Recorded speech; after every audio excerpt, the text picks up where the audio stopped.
शक्त्या युक्तो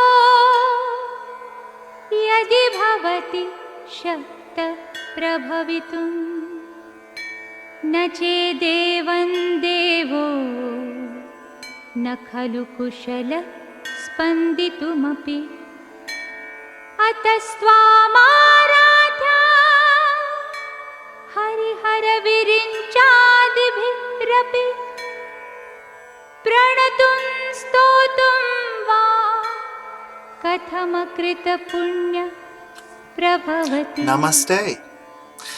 Today I'm going to be doing a video on the Hindu gods, a short story on each one of them. A lot of people don't really understand the concept of Hinduism. There's multiple gods for every kind of purpose you can ever think of. But today I'm going to show a few of the most popular ones that are found throughout India. Now, in Hinduism, it is tradition when they do a puja to honor one god first.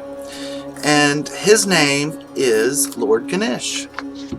Now, Lord Ganesh didn't always have an elephant head.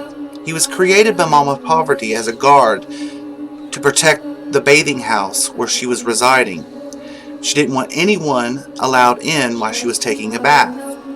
However, her husband, Lord Shiva, was on his way home, and he went to enter his home, and the young guard didn't allow him to pass.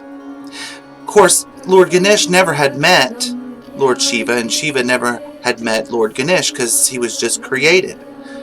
So, Lord Ganesh is always famous for standing up against a god, even though Lord Shiva, which we'll come to later, is a very powerful god within himself. We will now recite his prayer and ask for the gifts that he provides. I pray to the lotus feet of Lord Ganesh, of obstacles, the elephant-headed lord of all creatures, who drank from the juice of Kabatha and Jamba fruit, the son of Uma, who destroys all sorrows. We ask you to remove the obstacles, bring peace and prosperity and physical mental powers, success in initiating new ideas and new adventures. Continuing with the story with Lord Ganesh, Lord Shiva threw his trident and chopped off Lord Ganesh's head. Mother Parvati came out and was furious, and she was going to destroy the world. Lord Shiva felt very sorrowful and told his men to go search for the boy's head. They could not find it. So then Lord Shiva commanded that they come across the next animal or beast to take one of its head. So they came across the elephant and brought its head back. And Lord Shiva placed his head upon the boy's body and brought him back to life. From that point on, Lord Shiva commanded that every prayer begin with Lord Ganesh before any other gods. And the bond between Lord Shiva and Lord Ganesh are father and son.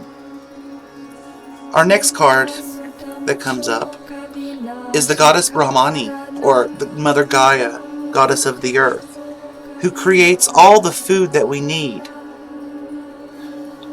O Brahmani, you are griddled by the oceans and mountains. You are the beast of the northern gateway. You are the wife of Vishnu. I offer my salutations. Forgive me for treading on you. Bring fertility of the land, expansion and growth, profusion of the natural resources, protection of our environment, and let us bloom as the rose does too. Now, this is another form of the goddess Brahmani, is goddess Lakshmi. Goddess Lakshmi is the goddess of wealth, prosperity, and beauty. Her husband is Lord Vishnu, the perfect couple. In Hinduism, this is the perfect marriage partners. It represents the best relationship that you can have and the masculinity of both. So we'll pray for each one. First we'll start with Lord Ganesh. I offer homage to you, O Master of all the gods, O Sri Vishnu and Supreme Powerful One. You are the original conscious being. You are beyond material qualities and yet possess the eternal virtues. Please illuminate our hearts, achieving all success in life, welfare from one's family, and true reverence for life. Lord Vishnu is also the protector of the universe. He has been reincarnated 9 times. His 10th form will be his last form of incarnation. It is said that he will be riding on a white horse. In biblical verses, it says that Jesus will be riding on a white horse. A lot of people believe that those two are the same, Vishnu and Jesus Christ. Now Mahalakshmi is his wife, and she holds all the wealth of the universe and is constantly giving. O Mahalakshmi, bestow the success and intellect of worldly enjoyment and liberation. We're talking about luxury, the best of everything. And liberation, I bow down to you, O goddess who is the form of the mystic Suable. Please improve our social status, which means being very popular. Increase wealth and luxuries, career promotions and acknowledgement, good and faithful marriage partner, especially a wife. So with these two, many blessings in marriage. Our next card is the god of passion and desire and sexuality. Kamadevaya is like Kama Sutra. Kama means pleasure. The god of love. He's very much like the Cupid in Greece. Salutations to the Golden One, whose banner is a dolphin, which dolphins are very sexual and very playful, and this represents like if you went to a party, you would be the star of the party itself. Very popular. O destroyer Ashambra, husband of the goddess of sexual pleasure, be kind to me. So this is saying we're all sexual beings. We gotta get off every now and then, excuse my French. It's a part of life. That's how the world's populated. And it represents if you're really with a true love person, it's okay to let you freak out in a nice, blessed way. So it's freedom from desire, which is, don't let desire control you. Success in romance, enhanced sexual performance, the ability to amuse and make people laugh. Our next card that comes up is Mother Durga. Mother Durga fought for 10 days and 10 nights to destroy a very powerful buffalo demon. I bow down again and again to the goddess who manifests in all creatures in strength and power, personal empowerment, destruction over ignorance, developing of spiritual forces, suppression of negative psychic abilities, and attacks. She rides on a lion that represents bravery and courage. Now, this is also the goddess Durga, but in Kali form, because the devil basically, or a demon, every time a drop of blood spill on the ground, a demon would appear, tens of thousands of them. She is the goddess of time and death. She protects us from evil, and she keeps evil under control. She is constantly destroying them and cremating them so they never exist again. Mahakali, who takes away all sins and brings joy. She was the only one to destroy the terrible demons Chanda and Munda. Kali gives courage and strength to the warriors of the battlefield. As she's littered with headless corpses, she robs the strengths of those who are not devoted to her, though she gives good fortune to those who are. It represents purification of subtle force energies, ascension of divine Kundalini energy, happiness and fulfillment in the world, divine ecstasy and transcendence of reality. Mother Kali, it brings balance, and she took this form to scare those demons. It's very important. Her job is very important. She's also known as the goddess of the apocalypse, because when the world gets too wicked, it basically has to be destroyed, and be reborn, just like the Great Flood that we've all heard about in many religions and cultures. This is another next card or goddess, that it's most important for us to have. It's the goddess Saravati. Now, goddess Saravati gives every human being talent and skill. Without her, we would have no abilities. There's artists and musicians and photographers. She gives us the gifts. Singers, instrumental. She gives us our gifts. Some people are great with poetry or acting. But without her, the world would be a very dull place. May Saravati, the goddess of learning, She knows everything you could ever think of, everything scientific. She is the source of all knowledge. May goddess Saravati, the goddess of learning, is a pale like a Ganda flower, a Kunda flower, the moon of the frost, who is dressed in white, whose hands play the lute, who sits on the white lotus, and is always adored by the gods, Brahma, Vishnu, and Shiva. Protect me completely, remove the dullness of my intellect and boredom. Success in education, perfection in memory, enhanced intellectual abilities, mastery of the musical instruments. So if you have a talent, thank Goddess Saravati. Now this is one of my favorite gods that comes up next. It's Narasimha. Narasimha is an avatar form of Lord Vishnu, which we talked about previously. Has basically 9 avatar forms, but the 10th one hasn't came yet. Narasimha is the divine protector.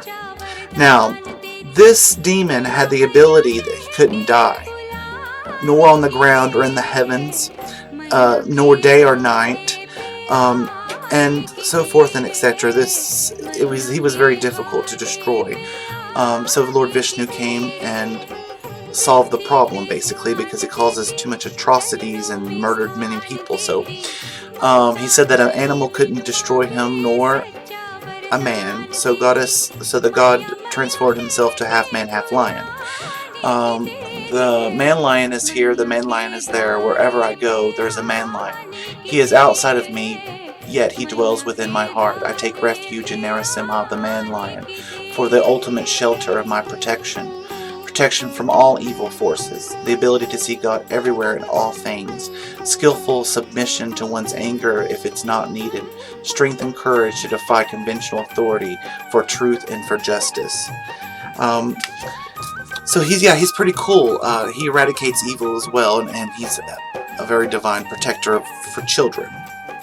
The next card is Mahapoverty, which created Lord Ganesh. She's basically another form of the goddess aspect. Every goddess that I showed you tonight is goddess, the Shanti energy, which is the goddess who can take any form and any name.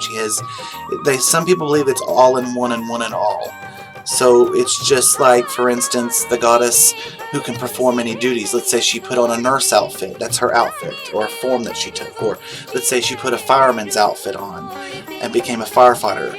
It's the same goddess, just with a different performance and a different dressing.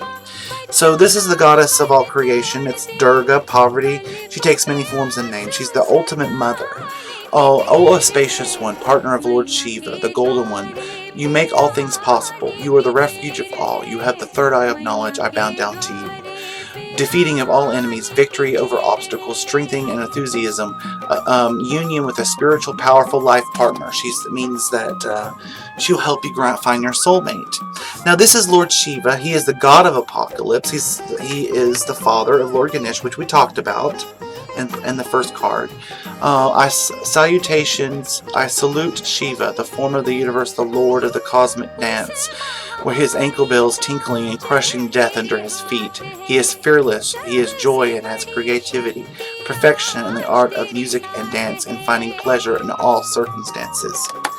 Lord Shiva is the god of apocalypse, but he releases his anger through the powers of the dance of destruction.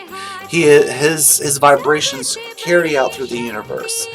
And he is another aspect or partnership that their husband and wife will, which is the perfect relationship too. Now, the next card is the combination of both these forces together in unity.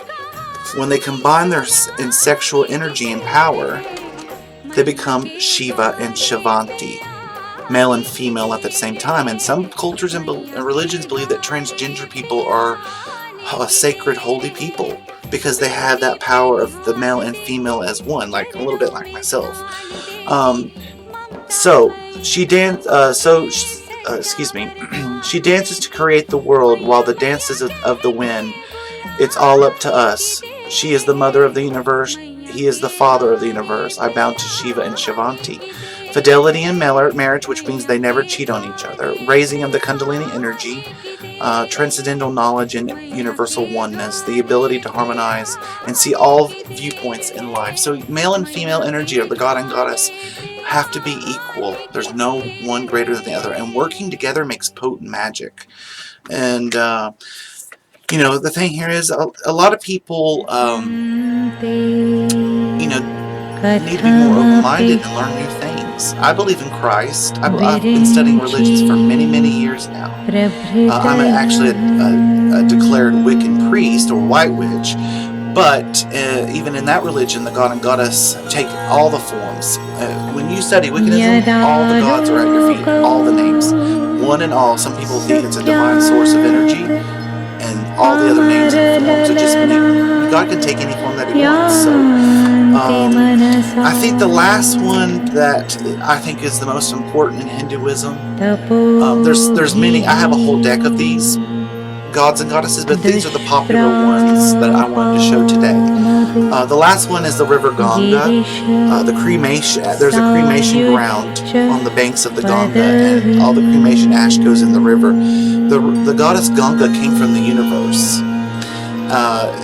It was a big, huge, giant river, and held captive by Brahma. Lord Brahma released the Ganga, but her force was so powerful she needed another god to help, which was back to Lord Shiva.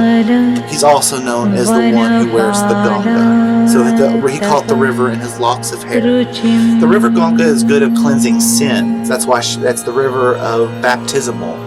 With folded hands, I offer my salutations, O Ganga Devi. Please be compassionate and treat me like your own child. I pray that my last days on earth, you will take me into your watery lap and grant me liberation from this body, protection from sin, baptismal river, protection of the worldly desires of evil, liberation at one time's death, that the transition will be very quick, remedy from physical disease. So this is very important, in Hinduism, from cleansing our sins. Now, if you have any questions or concerns or understanding any of the gods, please reach out and I'll be able to assist you. I also accept PayPal for readings.